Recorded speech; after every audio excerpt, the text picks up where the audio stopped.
Welcome back to Warren and Will's Wild Wine Reviews. I'm Warren, I'm Will. and we're here to give you a wild wine review. I don't know how wild it's really going to be, but at Well, any rate, I mean, I'm kind of excited about it. I didn't even know they grew this grape in the region that it's coming from. this is Spanish Syrah. Now, one, you'll note this is a screw on top.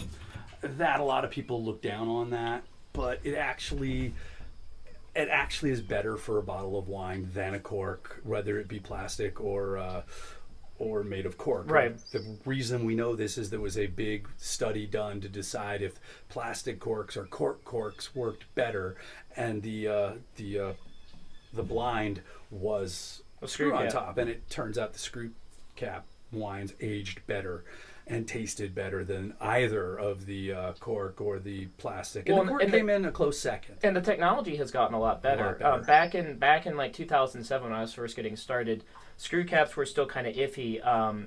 Some of them were quite good, some were not, and so there was still this stigma against them. But over the last decade and a half, the technology has improved to such a point, and you can also there's a wadding at the top of the and you can get that in various thicknesses. So if you want a wine to basically not age, you can make the wadding really thick, but you can also make the wadding thinner, which will allow, I think, some oxygen permeation through the metal closure. It's the least oxygen intake of any of the closures. But it does happen, and that is why they did it. Mm-hmm. Now, the Southern Belle here is interesting in that, one, it's Syrah, but right. I had a really hard time finding anything definitive on this wines. It was all over the map. I mean, in Vivino listing, it gets 4.1, but that's not just for this wine. That's their entire, all the different years, and I think a couple of other varietals thrown in. And there was no average price on it. It's going for $18.95 on Vivino's website. They had a price, but not on the app. Right. And oddly enough, they said it was from McLaren Vale and that it was Australian. And I've seen lists that said it was 50% Syrah without an H and 50% Syrah with an H. Right. And I wanted to explain to whoever put that up, and I think it was just somebody not paying attention when they were typing, because the difference between Syrah with an H and Syrah without an H is the H. Right, exactly. So it Same would be grape. 100% the same grape, and it would make no sense. And then there are other ones that say that it's 50. They all say, the ones that don't, there was one that says 100 Shiraz, but all the rest say it's 100. It's 50% Shiraz or Monastrell, or which is the grape Morveda. Yeah, I don't know which one it is. That information isn't on. So the Morveda label. and Monastrell are actually the same grape. Just one is the French name and one is the Spanish name. Okay, well that helps me see. That's why I hang out with it. Humia is known for its Monastrell. So it's probably Monastrell. The interesting thing is that it would be interesting if it were Shiraz, because I don't know if they grow Shiraz in Humia. But if you found one that said Monastrell, it might be that it was a brand, and that somebody in Australia was producing Southern Belle Shiraz, and then they sold the brand, or it changed. I mean, the artwork is done by an American, right? And the artwork is like they make it. It's like the art's as important as the wine, right? I call bullshit on that. No, it's nice art, and I'm not saying they didn't do a good job with the art, right? And I'm not saying that art isn't a wonderful thing. You know, what I do for a living is look at art all day and decide on covers, and so I'm all about art. But I'm drinking wine here. I'm not hanging this puppy on my wall. I don't have a collection of bottles. If I did, this one would probably go in it, because it's nice. That's kind of interesting. Now, the other really interesting thing about this wine is it's a bourbon barrel, Spanish. And not only is it a bourbon barrel, these are done in Pappy Van Winkle, the most expensive bourbon in America. And of course, if it's not from America, it's not bourbon. Right. And these guys apparently know each other, the owners of the winemaker and the bourbon maker, and they had dinner one night and said, let's work together. And years later, they did this. Well, it's interesting to see a bourbon barrel wine done outside of America. Right, as far as I know, it was normally this is the only one I've ever seen. Yeah. They have another one that's also bourbon. I think they may have 3 bourbon barrels. We're gonna taste one of the other ones later, another time.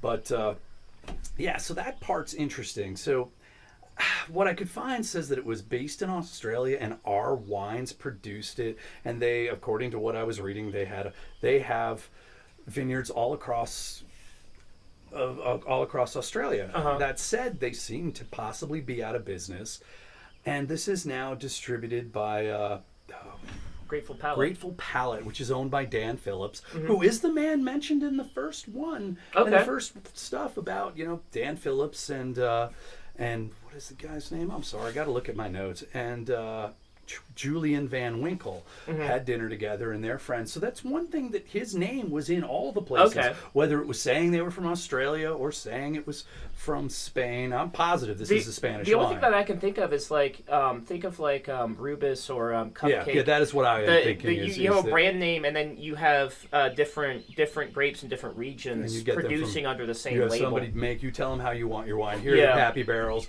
Please put your Shiraz and Monastrell in here, and we'll sell the hell out of it. It would be really interesting if we could get our hands on one of the ones from McLaren Vale and see if it had a slightly different label, like it was called something Belle. If that even exists, right? If it even exists, because it's always been, every reading I can find said except for a couple.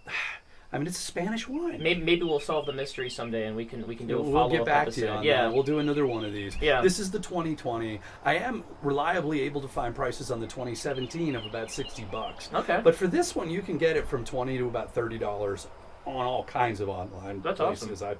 I was digging hard today. I spent half my day on this one bottle, and I got swat for it, folks. I'm really sorry I'm letting you down on that. That's all I can Sometimes give you. you hit dead ends with those things. I used to have that happen all the time when I worked at And the wine artist's stores. name is James Jean, who did the artwork. Awesome. Although the last name is Jean, I'm like, is he French maybe? Right, I don't know, but he seems to be English, or whoever took his write-up. Right. It certainly sounds like their first language. Whew. Oh, yeah, there's a lot of bourbon on the nose. It's got a big nose. Yes, it does. I saw one review that said the nose could fill up a room, and they're not wrong. My gut is telling me that this, I'm not saying it's 100% Monastrell, but I'm definitely getting a Monastrell kind of vibe from it. Because Monastrell has this very jammy, that's interesting. Wild kind of peppery aroma, which I'm getting a lot of. I've had this before, but I had it 2 or 3 or 4 years ago. Yeah. And I really don't remember it much. Other than thinking that, I'm not a big fan of Spanish wines. Right. However, that said, unlike, some things that I talk about, one of my favorite wines is from Spain. It's a Grenache from Alto Macaya. So while I'm not a big fan of Rioja or Tempranillo, or Monastrell for that matter, they could still make wines. Well, absolutely not my socks off. Yeah, and it seems like if you what the Spanish wines you like tend to be Grenache or Grenache they all based. tend to be Grenache, But my gut is telling me that this is at least part Monastrell or all Monastrell, because both the nose and the aroma, the Humia and Monastrell. It doesn't have the big mouthfeel I expect from a Syrah. Right. It does not have that. This is I mean, it's fairly, I don't want to say light. Light's too strong a word. It's creeping up towards medium mouthfeel. But I would expect big mouthfeel, especially if it was from the McLaren Vale. Right. This would be kicking our butts with pepper, and none of that's here. Well, I mean, I won't say it's not here. One of the things to look for with Monastrell is, do you notice kind of like that green? You know what it almost reminds me of a little bit? Is it's kind of like a milder version of a Petite Syrah. You're getting that kind of like jammy herbal there's character. Definitely jammy herbal. There's even a little green pepper in there. Yeah, exactly. And all of those to me are hallmarks of not just Monastrell particularly, but Humean Monastrell in specific. It doesn't seem overly tannic to me, but there's a lot of puckering going on. Yeah, absolutely. But in a way that doesn't make me think of tannins, but I'm pretty sure it's tannins that's doing it. And it's also, I mean, the thing is, Monastrell usually has a somewhat higher acidity. They use it in the Rhone mostly as a blending varietal, although every so often you'll find a pure varietal Mourvedre. But they use it basically to bulk up, like in Chateau Neuf de Pape or in some Côte de Rhone blends. The only one place it's done as a varietal wine is in Bendel, and those things are, I mean, it's full. I mean, it's Rhone Monastrell. It's baked in the Mediterranean sun, and then they put it in oak for a while. Those things are powerhouses. And this is from the south. I want to say southwestern corner, so it's you're correct. Close to the coast. And Humia. I mean, the parts of Spain where they're growing grapes tend to be more arid and hot. Yeah. I'm not exactly sure what the climate of Humia is like, but I mean, it's 14.5%, which is pretty substantial for Spain. My geography's getting better. I mean, I did spend a year in Europe, so that helped a lot. Suddenly I knew where a whole bunch of things were that I realized when I transited through through Switzerland that I didn't actually know where. So I thought Switzerland was north of Germany, not Right. south. Right, exactly. But it's south because you see all the mountains and all they Right, ever talk you have about is this the snow mental in perception, Switzerland. yeah. And they don't talk about all you ever see in Germany is the snow. Right. But that's the Alps. Yeah, but, the southern part of Germany. Still, as a kid from an American, I just didn't learn my European geography. Right. Anything like as well as I should have. Although I will say this. A lot of it's changed since I was a kid. Yep. There are countries that did not exist. I Yep. remember back when it happened, I was a magazine publisher, and we were suddenly getting stories from Eastern Bloc writers who were no longer stuck in the Eastern Bloc. Yeah. And so I was rejecting something from Chechnya. Yeah. And I brought it in the post office. The guy's looking at the address. He's like, we don't even have an address yet for that country. This is a 3-week-old country. Right.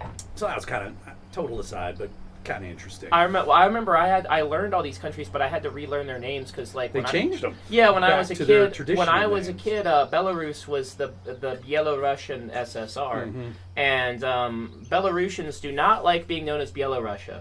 Right, and Ukraine was part of Russia, exactly. which we're dealing with that now. And I bought a couple of Ukrainian wines that we'll get to at some point. Just kind of, I don't know, solidarity or. I have never actually had a Ukrainian wine. I've had a Moldovan wine. I've had a Georgian wine. I've never had a Ukrainian wine. Every Ukrainian wine I've had has been very sweet. So it's very reminiscent that sounds about right. Of the Chateau Morisset or of Duplin wines. I mean, that's what I know they're doing make dessert wines. They do make dry wines because the Georgians have the same kind of I don't want to call it stigma because it's not necessarily a bad thing, but the same kind of mentality where a lot of the Georgian wines you pick up in America are sweeter. But there is a grape called Saporave, which is a red grape that's native to Georgia. And they do it. And they do a really interesting thing where they leave it on the skins for 6 weeks after fermentation. Okay. And their wines are completely opaque. You cannot see through them. If you take like a piece of paper and dip it into it and let it dries like blue-black ink. Yeah, so for any of you who don't know, the way you make a white wine is you peel your grapes first. Yep. Then you make wine. So, leaving the skin on obviously makes it red. But then during the process, the juice is separated from the skins. And what Will's talking about is leaving the extended skins maceration into the process longer. Now, if you do leave a white wine on the skins, you can make an orange wine.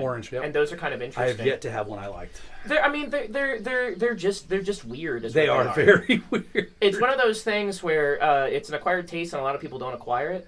Yeah, I mean, I would have to drink a lot of them to acquire it, and why would I? Since they don't really rock me to begin with. Yeah, exactly. But on the You're other not a hand, huge white wine fan. I mean, Will can tell you, my palate has changed dramatically over in the last 10 years, and it's continuing to evolve. I'm getting to like much more subtle wines than I used to. And you'll try anything. Have to be as bad. I will. I'm really super competitive. And the thing about Vivino is you get more points if you're trying lots of different wines. Yep. So part and of it's how fun I got too. It's like a patchwork quilt. Part of how I got to number 23 back when I had that rating, and I'll never have it again because I'm not willing to wait 250 again. In fact, I watched the first video so that we could edit it down. And I was just like, oh my God, Warren, you got fat again. So I've dropped 15 pounds since that first one, in case you notice. And I'll drop 15 more within the next month or two because I'm actually happy I'm staring at my fat ass every day on these things because it makes me get back to working a little harder in the gym and saying, do I really need dessert? No, I don't. Yeah, no, I tell people whenever they ask me at a restaurant if I want dessert, I mean, every once in a blue moon I will, I'm like, by and large, alcohol is my dessert. If I'm taking in empty calories, I'm cutting back on that it's probably going to be in the the form of alcohol. Calories, Yep. No, a thing that I do at bars, or try to do at bars, is I'll order a glass of club soda because, by and large, as much as I do enjoy alcoholic beverages, what I'm really looking for is to be drinking something, whether or not it's alcoholic. Right. And if I can distract myself with a club soda, I'll order half as many alcoholic beverages in an evening. So. Yep. And kind of doubling back on that.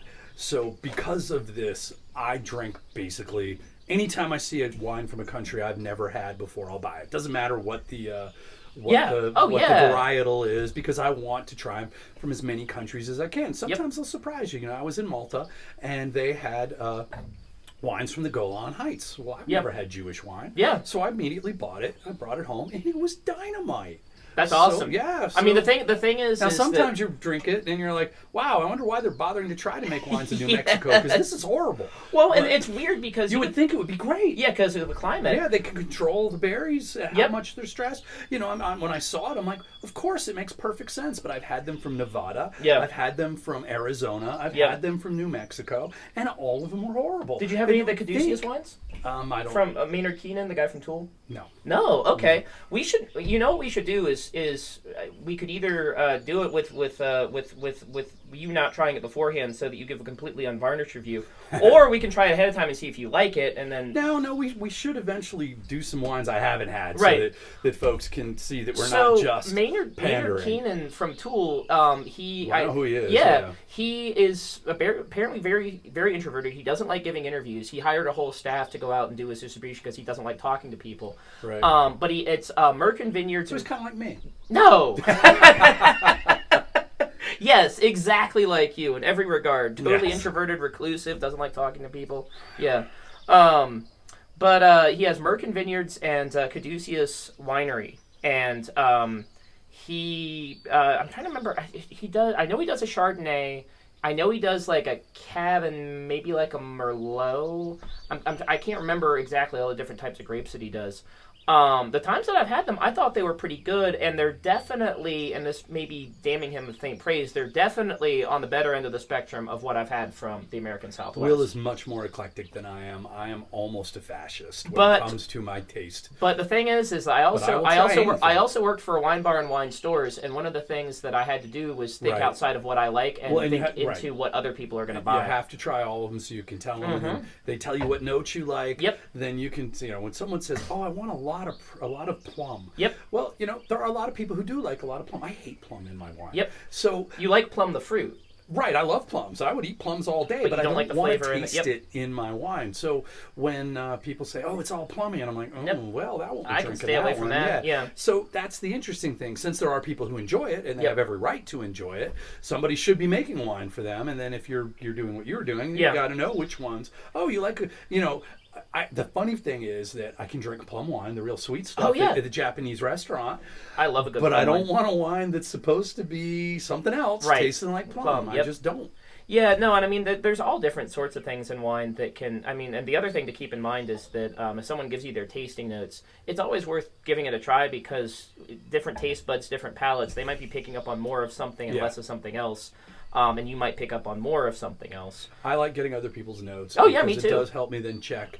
I like finding people whose palates I trust, because I've been to tasting and I'm like, okay, that guy clearly knows what he's talking about, and like, this dude's maybe 50-50 at best. He's saying he's getting things that I'm just not getting. And sometimes I'll walk into a place that's you just walk in and they're having tastings, and it's just seaside tasting, and you don't know who anybody else is, and there's always a couple of people who are talking and trying to pretend like they know wine. Yep. But if you don't know wine, don't do that. Yeah. Because if there's anyone there who knows anything about wine, there's no way you won't trip up. Yep. There's no way. It took some doing on my part. It was nice that I entered it when I was 22 or 23, because I just come from college and I was used to asking a lot of questions. Yeah. But I would interrogate anybody who would let me. I would add, because I was really bad at detecting oak up through 2013 and after. Which is like the easiest thing for me, because it's the first thing I noticed in everything. So that's also interesting. He has a wonderful palate. On my sommelier exam, they told me that my weak spot was the detection of oak and oak derived flavor and aroma. Whereas I can almost 100% of the time take a sniff, a sip, and tell you whether or not it's seen oak. Right. There was one time, and Jason Crowley. But I'd still rather have all his knowledge and palate than mine, because he enjoys so many more wines than I do. Well, but here's the thing. I mean, it's all about what you like, and what I like about wine isn't just the wine itself. It's the grab bag, diversity, patchwork quilt. Like, you can swim forever and never come to the end of it, and that's one of the things that I've always loved about it. And for some people, that is terrifying, and I never want to tell them, you're missing out, because, we all enjoy what we enjoy. But I feel like, if wine is an ocean, they're here on the shallow end, just swimming around in a little circle, and I try to broaden their horizons as much as I can. Well, like I did with those people who were vodka drinkers, and I introduced them to dry sherry, and they'd never had anything like it before. Wow. Yeah, so, like, for me, I probably would have been content for the rest of my life to just drink from 2 vineyards. Yeah. I would have just purchased Molly Duker's The Boxer, The Enchanted Path. What was the other vineyard? The other one's Maxford Richter. Okay, I love their Rieslings, and I had Shiraz a line Riesling, on their older Rieslings, and I would have been happy, to go forever on just those 2. That's what I was buying. That's all I was drinking, and then I got the app. Someday I'll have to frame and bring out my my periodic table of grapes, because Riesling is on the light end of the and high acid end of the spectrum, and Shiraz is all the way down. Right, so Shiraz is, I think, if there's anything after it, it's like Petit Verdot or Zinfandel or something. But Shiraz is as close as you can get to the high tannin, heavy bodied grapes as you can get. So you're literally at either end of the spectrum.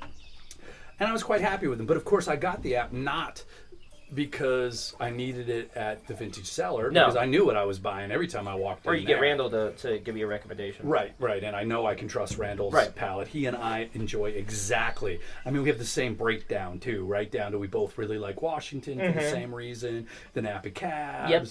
And we both love the same Rieslings, and that's kind of unusual. So it was neat that a guy at the wine shop that I frequent, pretty much he and I agree on wines 100%. So when he says I'm gonna like it, I'm gonna like it.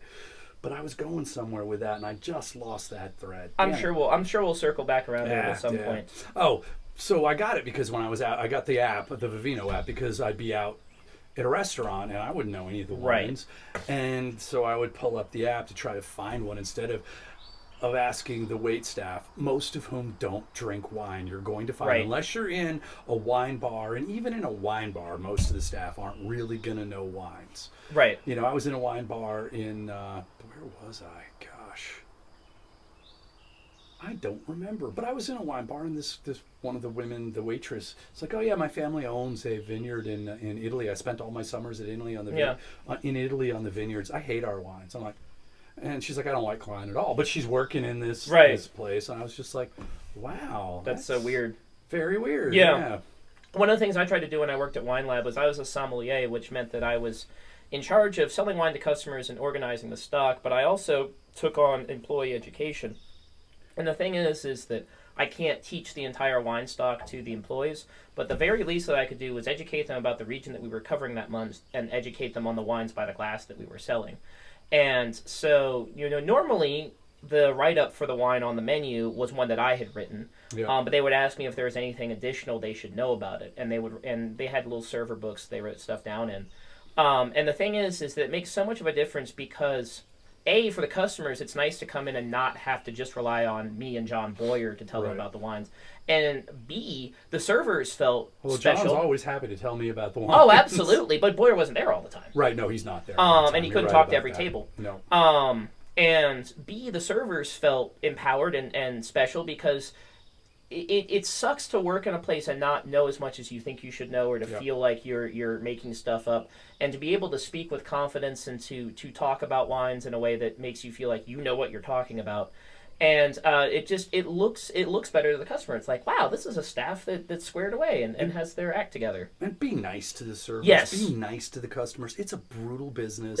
And so many pompous assholes go in and just give these people a hard time because they didn't know that this isn't the reserve. Right. This is just the next step down. Don't do that. It's really interesting to watch which tables turn into jerks after a couple glasses and which tables become a whole lot nicer after a couple of glasses. Some people need a few glasses to take the edge of the day off, and then they become much nicer people. Other people, their true selves start to emerge as they get tipsy. You give me 3 glasses, you can't shut my ass up. But I'm going to be nice the whole time because I like people. I love people. And I don't think that there's any real difference between people who are born with money and who aren't. Right. I mean, my dad was a sand mixer in a foundry. I don't come from money. Yeah. So, but I end up in places where everybody came from money but me. Right. But you're there because you have it. And And what I've found is that if you think you're special because you were born with money, you're probably an asshole. Yeah, and unfortunately. And there's also, I mean... we should probably leave all of this out. There's an interesting disparity between people who... Like, if you're born into a super rich family who's been super rich for multiple generations... You don't see staff as human beings. Well, but in some cases... For people who are relatively new to having lots of money, well, that's different. There's some insecurity associated with it. If your sense of self is more or less intact, and you happen to have a lot of money, I'm not saying that you're a good person regardless, but good people who come from multiple generations worth of money have a different mindset than somebody who is relatively new to having lots of money. They don't explain anything. Right. They just expect everyone to know. I mean, I know that I'm a little too quick to make sure people know what I've accomplished in my life because I came from nowhere. Right.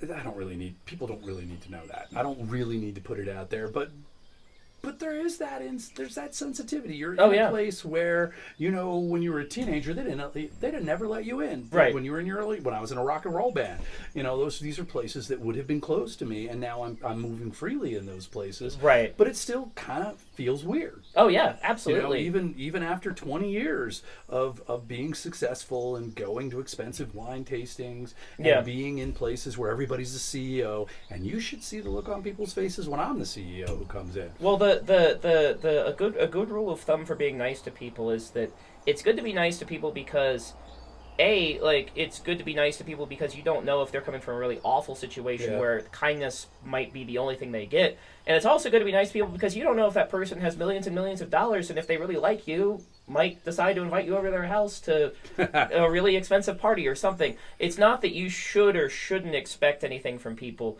but it's always a good rule of thumb to be nice to people because you never know who you're being mean to. I'd be nice to everybody who doesn't ask for me. I mean, you want me to be mean, you got to ask. Yeah. And then I will respond in kind if that's what you're looking for. But you got to make me do it because I'm not doing it for. Life is short. We should be nice to everybody. I don't understand not being nice. I'm nice to everyone I can be nice to. Yes. Yes, you are. I got to get off these guys. If the winemaker from Apothic Red was here, I would be nice to him. I would. Well, it'd be interesting to pick his brain. I wouldn't lie to him, but I'd be nice to him. It'd be interesting to pick his brain. Well, I mean, I know what he's doing, and I don't blame him. I know, too, but it'd be interesting to have him talk about it. As I've said to any number of people, I'd like to do a wine bar here in Floyd, but I can't because I don't want to own a restaurant. Yeah. And you have to serve food with wine in Virginia. It's, it comes from the old Prohibition days. Yep. It's a stupid law. We can't get it off the books. But the thing about that is, God damn it, I had a point.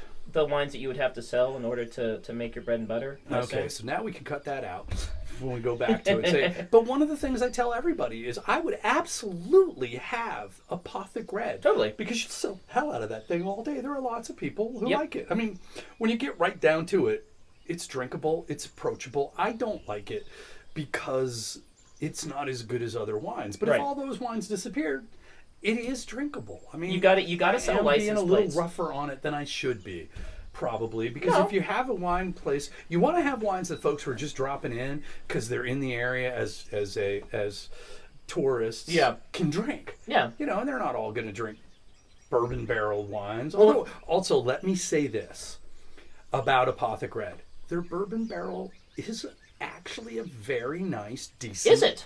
We've had it together. When? At a party. We were pretty far into the night, so you may not remember. It was, I'm sure that I've had it. It was the last I have no party memory that I of it. had before COVID hit. Okay. And we were both like, this is it. I mean, it is considerably better than the other varieties that. It occurs to me that if they put it in bourbon barrels, it might have come out with a nice enough aroma flavor that they didn't add any additives to it, and therefore that it is substantially more complex. Which might be why I was like, whoa! Exactly. I was very surprised by it.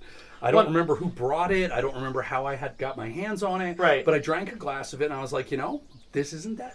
Well, let's think about it. If you're adding mega purple and liquid smoke to your wines to bulk up the complexity, bourbon barrels. Liquid smoke gives the same. I mean, it gives you an oak flavor. Exactly. So they're trying to do that oak flavor. They're trying to give you an oak flavor for a few pennies instead of spending the money on an oak barrel, which is not cheap. Right.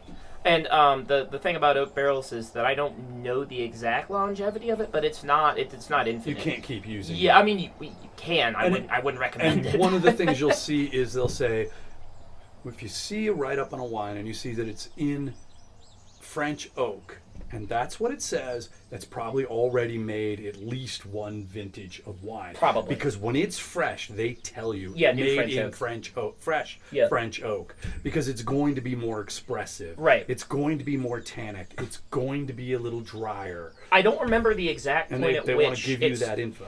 after a certain point, it becomes what they call neutral oak, and you're still getting the slow oxidative characteristic. Like you take a wine, put it in neutral French oak, and I think it's about after 3 to 5 uses, maybe. Because it's not like a bourbon barrel. In bourbon barrel, they char the inside. With a wine barrel, they lightly toast it. You know stuff I would never. And there's different levels of toast. Like you're not going to want to use the same level of toast for, say, like a Chardonnay that you would for a Cab. Right. Because a Chardonnay just can't. Well, I mean, you could. Nobody's leaving a Chardonnay in a barrel for 3 years. No. The way you would leave a Cab or Exactly. a Syrah or one of the really high end Amarones. Exactly. But after that, like 3rd to 5th vintage, the barrel is still basically intact and it's usable, but it's not really imparting any direct flavor, at least not any that would be immediately perceptible.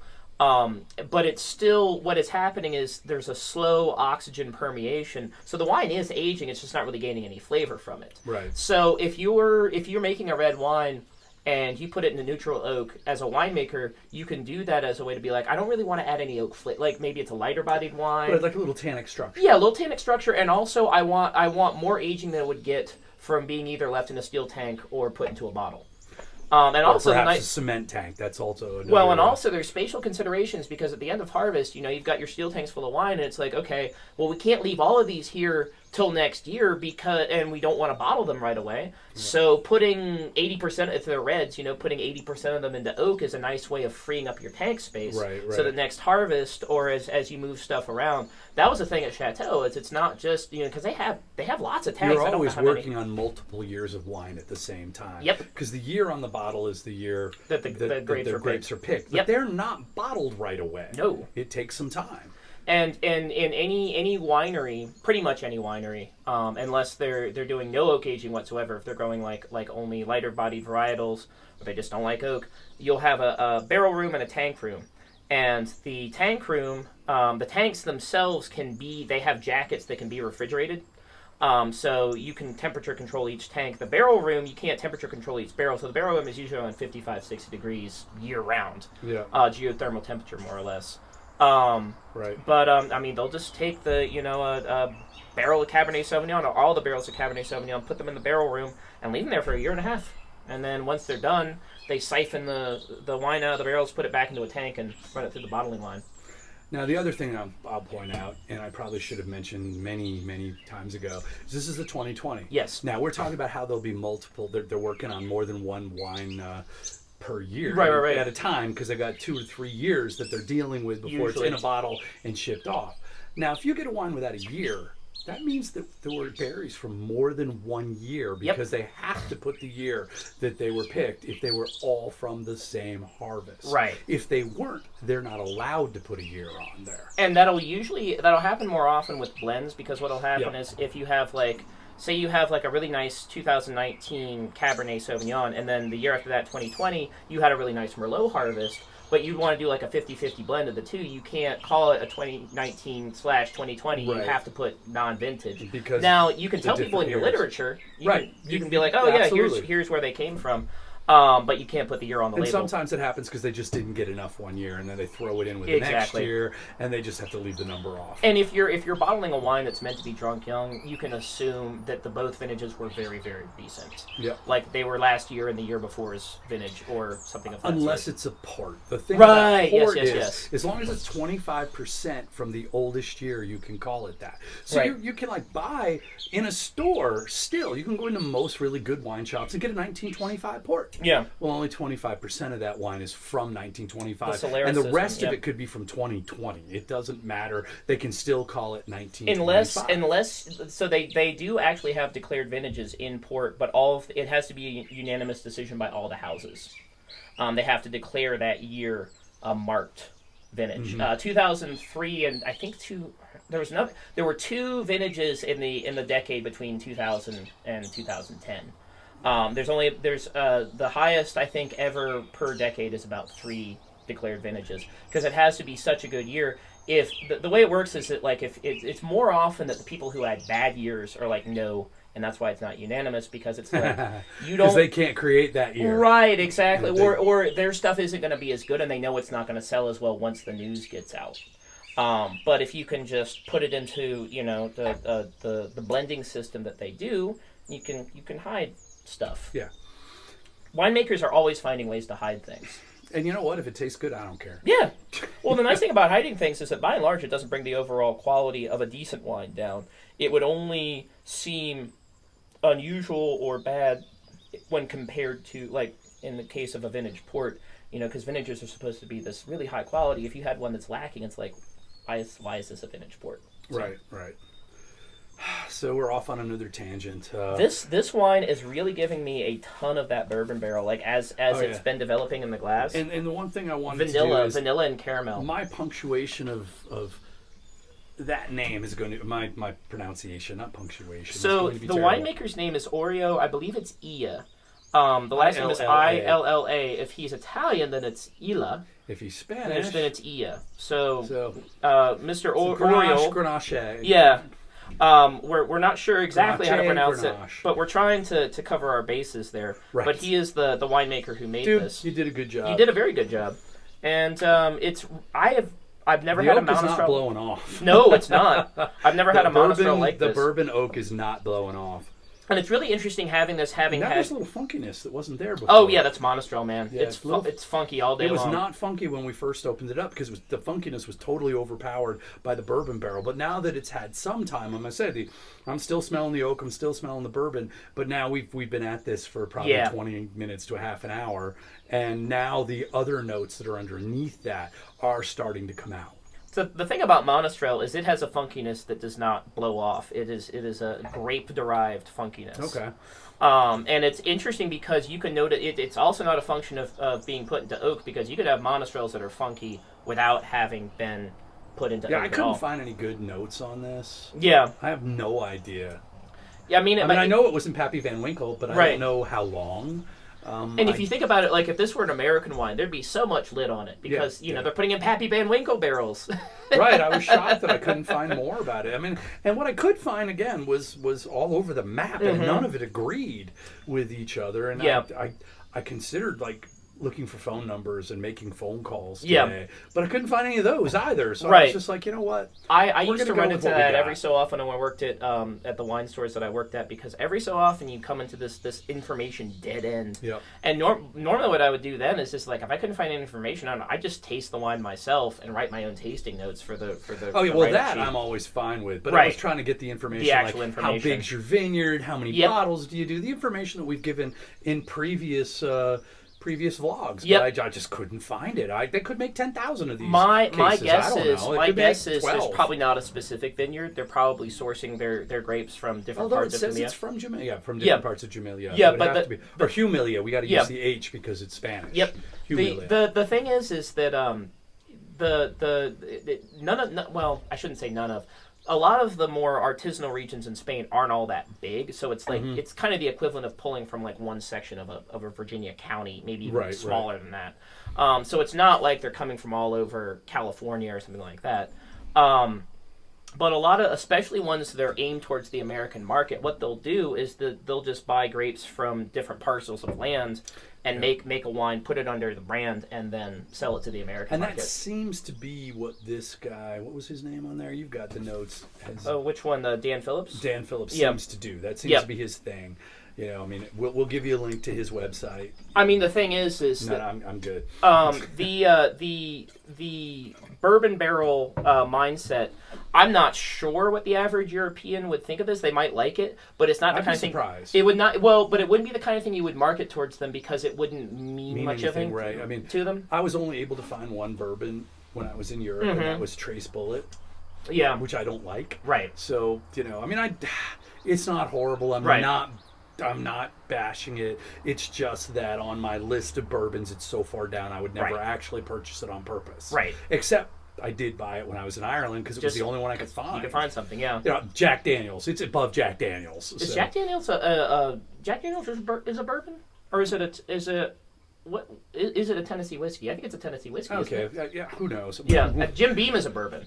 Another one I wouldn't buy. Right. But, we're going off on a tangent. Both of us really like bourbon. We do. So we have not just wine in common, but bourbons. Yes, absolutely. My favorite bourbon is Knob Creek, and then Woodford and Four Roses. Yep. And I've had Pappy Van Winkle. It's $100 a shot. around here. Now, when I saw the reviews of it, they're like, "Ooh, it's in barrels. If you get a shot, it's $50." I'm like, "Yeah, that would be sweet to find it for $50 a shot." Yeah, I don't. Because I you're don't talking know about the different years and how that. old they were, and I took my father-in-law to a place because he always wanted to try it, and treated him to a shot of Pappy Van Winkle. How was it? It was good. It was better, but okay. It was better than Knob Creek. It was better than Woodford. Yeah. It was better than Four Roses. It was not $90 a shot better than them. It was maybe $5 a shot better. Right. But that is the reality. You want 5 to 10% better, you got to pay 400% to get it. Mm-hmm. Yeah, no, and that's the same in wine as in past bourbon. a certain point, all of the added on money just becomes arbitrary, and you're just giving it to people. Yeah, it's related to prestige, it's related to hype, it's related to rarity, scarcity. Yeah, and the scarcity part is the baffling part to me, because the thing is that we don't live in the 1700s. It's not like they couldn't get more raw material to make more stuff. They just choose They don't want to not because to. the profit margin. You want to keep your profit margins high. Yep. You don't want to lower it. Yeah. Because if you have a year where people don't buy it and your profit margin is lower, you're screwed. I mean, I understand that. I price my books as a result of what happens if we don't sell as many. So I'm not aiming at a minimum, because you want to never name it at your minimum. You might hit it. As a pragmatic person, though, bad. It bothers me because we live in a world where there's so much of everything. To have that kind of manufactured scarcity is really? Well, part of our issue is, especially in America, the way corporations decide how well they're doing is not how well they're doing, not how much money they're making. Whether they made more money last year or this year, they have to make more money every year. Right. Well, my question to that is, so you just have to keep upping your prices to do that, and you're not actually giving people anything more for that. No. You're just hitting this arbitrary number, and if you don't, you're not successful. It's like I was arguing with somebody about gas prices, and they said, well, the gas companies aren't doing well. They missed their projections last month. I'm like, dude, if I projected to make $15 million for my corp, and I only made $3 million, which would be double what I made last year. Yeah. And now I didn't get all that. I'd still have a great year, and I can say, "Oh, I missed my projections. It was horrible." If your projections are all out of whack, it's just a figure that they use so they can claim that they're not gouging. And I should probably delete that too, but I'm not gonna. But the other thing is that the manufactured scarcity component is if you can offer new services or offer new product or add something, like in the case of you can charge for it. Absolutely. Well, but that's the thing, is that there are ways to make more money without just artificially upping your prices. But American Corp said they don't. No, I know. But my point is, if you're a winery or a wine making corporation and you want to make more money, it's just plant more grapes, make more wine. That's a way to make more money. It's like, no, we'll artificially raise the prices of the things. Really? That's the way we go about things. But that's the American way. I know. It's always nice when I see something that doesn't go that way, or at the very least when I see something that if it goes that way, it's because more people are buying it, and thus the supply is less. I try to increase my profits by having more product. Right. We create more books every year, but of course it's easy for us because we create. Will is part of the publishing. Yeah, we grab stuff from the public domain. We create these books. And many that aren't. Yeah. We create these books, and so then we have more product. You sell all of the 2020, and it's gone. Yeah. You can't keep selling it. Yeah, so, you can't keep they are hamstringed by that. They can't increase their profit margin because of their backlist, which we get to do. With wine, I can understand it, because it's like if you have a certain number, like if you have a vineyard that's a certain acreage, and it's a single vineyard wine, you physically cannot create more of that wine. Now, what you can do is manage your library so that you don't sell all of it. Now, this takes time. Yes. Some Americans do it, but very few. But lots of Europeans do this. Yes. Because, they've been doing it for hundreds and hundreds of years. Right, and the people who are going to take over are going to be their grandkids. They're not going to try to sell it when they retire. Exactly. So it's completely different reaction. It's a much different different bit mindset. of that in Napa and some places where the families are fourth and fifth emerging generation. American artisanal. So then you do that where you keep them in your cellar. Yes. And they're bottled, and you have somebody go down and turn them every week or two, or they'll go bad. Yeah. And then you release the old ones. Well, the thing about this is, like as I was saying, this one's $18. You want the 2017? you're going to pay more. Yep. You want the 2015, you're going to pay even more. The 2012 is going for like $100 a pop. Well, you can take advantage of that. Yep. That's happening because people are buying them and they're harder to get hold of. If you're the vineyard, you can take advantage of that by releasing them. Yep. And now the prices are way up, and the prices are going to drop a little when you release it. Yep. But you can get 4 times what that bottle was originally selling for by holding on to it. Now, that space is worth something. Right. Which is what you're paying for, and the fact that they're deferring their profits. But And- by and- deferring their profits, they're increasing them. And they are taking care, because with the chain of custody with an old wine, it's like you don't necessarily know what it's been through, who's owned it. If the winery is the one releasing it, it's been in their cellar. They're the ones that are accepting ownership and responsibility for it. So we talked in an earlier vlog about a wine tasting that we went to where we were tasting stuff from the 70s and the Chateau de Pape. And part of it is they were aged in French oak, and the others were aged in American oak. Correct. And thus didn't age as well because French oak is much better for aging than American oak. But the thing is that this was an estate sell-off. Yeah. And I bought, I don't know, you bought a lot. 300 bottles. Yeah. And it was because I was buying stuff that was from 15 to 40 years old. Yeah. And it was $40 a pop. They Stuff had you were flat never going to see fee. again. And some of these wines, when I looked for them, I could buy them on eBay for $6,000, Right. $2,000. Now, I don't know if anybody's ever going to buy those because I never saw any of them at those prices sell. Right. I think it was just bullshit, someone hoping they could sell it. But I got these things for 40 and we were drinking through them, and some of them were stunning. Some of them were quite and good. Some of them sucked. But the thing is at that point, that a good there's no chunk of such them are thing gonna as suck. a good vineyard when it's 40 years old. Just good bottles. Just good bottle, yeah. Yep. Because each bottle is an individual chemical reaction, and sometimes it's the wine itself. Sometimes it's just if there's like 1 or 2 bacteria in that bottle when it's bottled.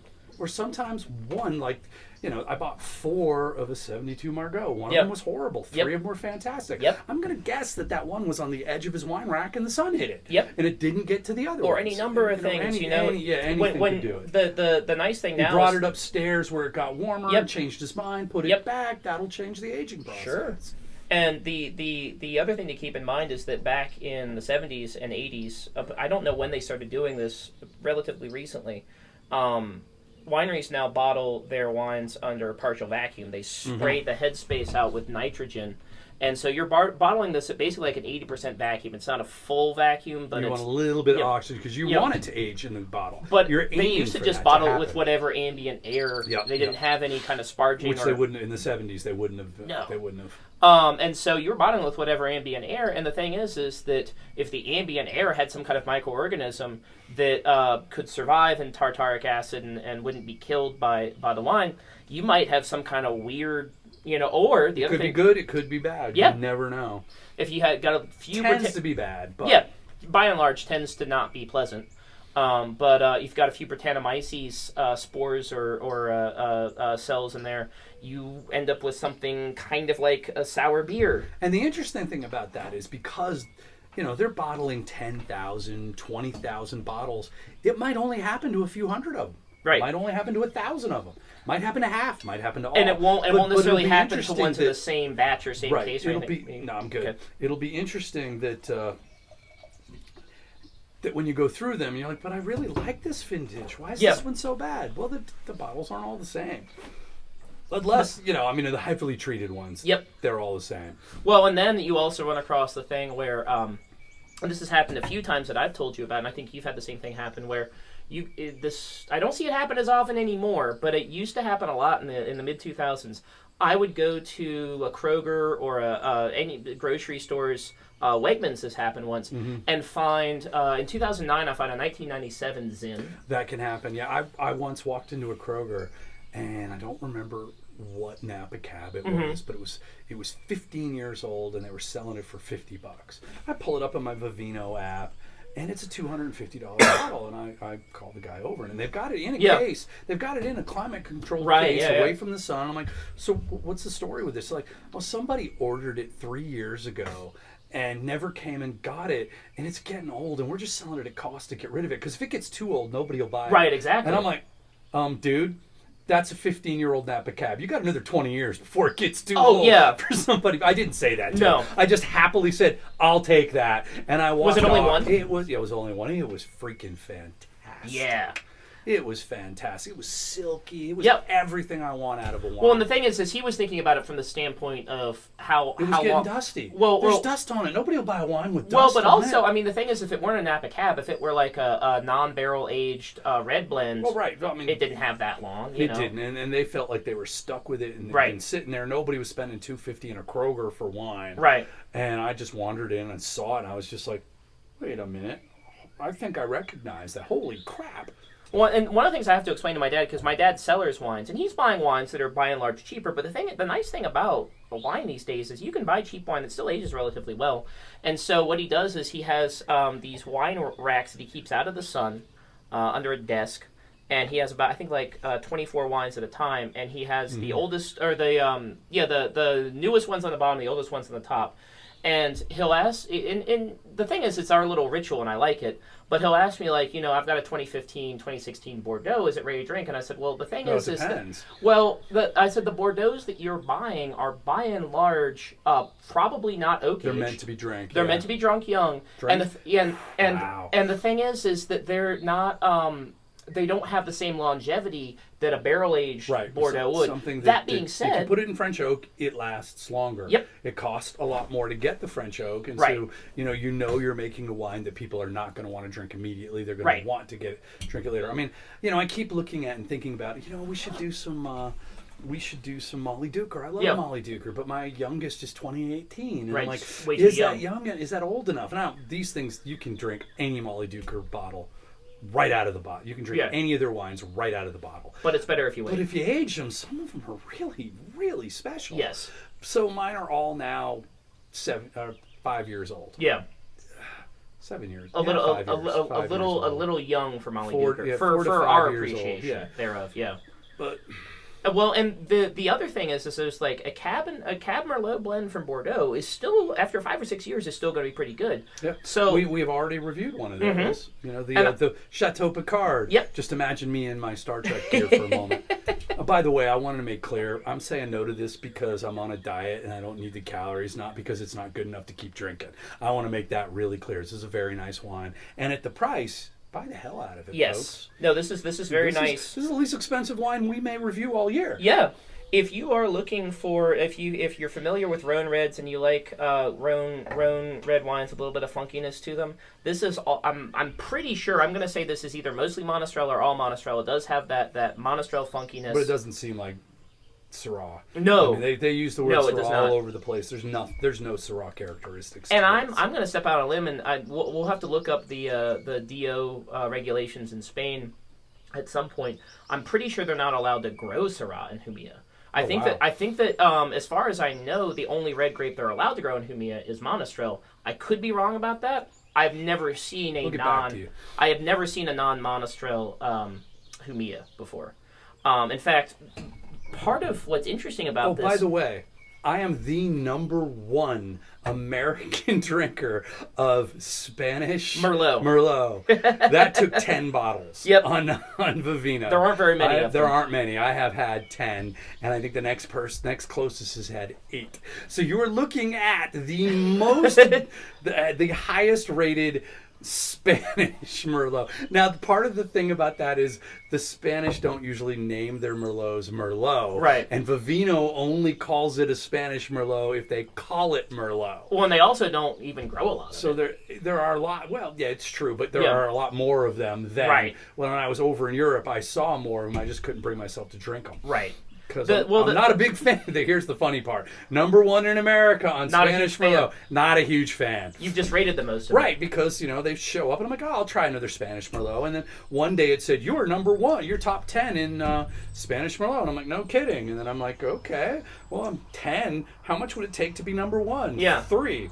Okay, I'll go find 4 of them. Yeah. Let's do this. Yeah. So the funny thing about Vivino, and that's the competitive nature of me. I don't have to like the wine. If I'm close, I'm just going to take #1. The funny thing about Vivino is that you don't have to be a big fan of the grape to be considered an ambassador. You just have to review. do 100 of them. Yeah, you have to review a certain number. I'm an ambassador of Napa Cab, and then they break Napa out from the rest of the California cabs, California Red Blend, and Zin. And I don't even drink Zins California much Red anymore. Blend is such a non-descriptive term. I mean, are you talking about a Zin blend? Or are you talking about... No, it doesn't mean anything. I used to be all about Zins. Now I barely touch them. Yeah, back when, I'm going to say in like 2015, 2016. I still like them, yeah, but I like so many more. But I mean, most of what we were drinking when I came over here would be Zin or Zin blends, Petite Sirah blends. Zin and Petite Sirah. Yep, Zin and Petite Sirah, California Field Blends. That was a big one for me. Yep. And then I remember when you started shifting towards Napa cabs, and then you got back from Ireland, and it was Washington State cabs and Bordeaux's. The interesting thing is I discovered those before I left for Ireland. No, I know, but we hadn't. But because of COVID, we weren't hanging out. Yeah. So from my perspective, his palate underwent a dramatic shift, and it actually started happening. I just hadn't gotten to watch it happen. And fortunately, in Europe, I was able to get a lot of Bordeaux. Thank you, EU. I would never have gotten through. I mean, I love Ireland. My God, I loved living there. Yeah. There were 2 good wine shops in the whole country that I was able to find. So, and they were really big on French and Spanish wines. And while I'm okay with French and Spanish, they mostly didn't have the varietals that I do like. I do remember... I won't tell that story. I come off as an ass, so never mind. Imagine if they'd had this one, though, because this would have been a throwback to the... Remember when we had, what was the 1,000 stories? 1,000 stories. 1,000 stories. Yeah. With the buffalo. Yep. On it. Yeah. And I remember... That was the first bourbon barrel we ran into. And then the market got glutted with them. Yes, got glutted. It just... The first time we had one, it was sublime. Now I drink 100 barrels, and I'm like, eh. Well, the thing is that there's still some really good ones. The problem is there's just so many, it's hard to tell which ones are good anymore. Yeah. But it becomes the problem when something becomes a trope or a marketing gimmick. So one thing I will say, if you're in America and you go buy a $150 Bordeaux blend, the person on the other end barely blinks. Right. In Ireland, they're like, "Are you sure, mate?" Yeah. I mean, that's an expensive bottle of wine. You could buy one of the others. And I'm like, I'm positive. Well, the other thing about Ireland is they're also just constantly looking for a conversation. So they will take any opportunity. I mean, I was in when I was in Ireland, I went to a restaurant in Donegal with some cousins of mine. And I was looking at the menu, and it was a brew pub. So they made their own food. They also made their own beer on the premises. So I'm just looking at the list, and I'm familiar enough with British Isles to know that when they say an India Pale Ale, they don't mean what we mean over here. Right. That being said, it was not nearly as much hops. Not nearly as much hops and lower alcohol. And I mean, the thing is that I can be kind of ambivalent about that myself because there are a lot of American IPAs that are quite good, but there's also this tendency to be like, if we just add a lot of hops, it'll be fine. It's like, no, you need a little more. You need a little more craft than that. When you put in a certain amount of hops, then there's got to be an extra amount of malt to go with it, balance so that you've got something other than a bitter, like, oh my God, why would I drink 9% this? 9% alcohol mess, right. yeah. Right. So this beer was 6. I remember it was 6.5 ABV, and I was like, 6.5 ABV. Yeah, I don't drink those. But for an Irish IPA, this probably is pretty good. And my cousin Michael was like, "Oh my gosh, that's super high gravity. Are you sure you want to be ordering one of those?" Okay, speaking of Ireland, so we're in Ireland, and I see this no alcohol IPA, and I say bullshit, and I buy it, and it was really damn good. You could really taste amazing. The hops. That was what I said. So then I went out and bought their West Coast style, and it sucked. Huh? And I'm like, well, because they weren't trying as hard, because they were making sure they're trying to, like, when it hit your nose, you had all the hop character, and when you hit your mouth, you had all, and so they had to work really hard for that, and they just didn't work hard for this stuff because they thought they had it, but they didn't. We'll just throw it at together, least from somebody who's buy drank, hundreds of West Coast style IPAs, they didn't get it. But they're low alcohol, 0.5% alcohol. That's amazing. Nailed it. Go figure. This wine is really, really tasty. Speaking of the glut of bourbon barrel wines, this is not one of the. It's a more trophy. Subtle. You don't get the word subtle and bourbon barrel don't often go together. But with this one, they do. And I think the part of the reason that it works is because of that monostrel jamminess and funkiness. It's the kind of grape that can stand up to it. They harmonize well together. So. Well, thank you for Yeah. hanging out with us. We got a little far afield this time. We always do. We didn't have half the information I wish we did, but Right. Will still had all the information you probably could ever want. And again, we'll be here next week. It would be really fun if we can find if there is a McLaren Vale Right, Shiraz I'd love that was to get bottled my under hands on this. that one, If yeah. we can get our hands on it, we will revisit 50% Syrah and 50% Shiraz. Shiraz. Yeah. I'll take it. I'd love to try that. it. Yeah. Until next time. Thank you very much.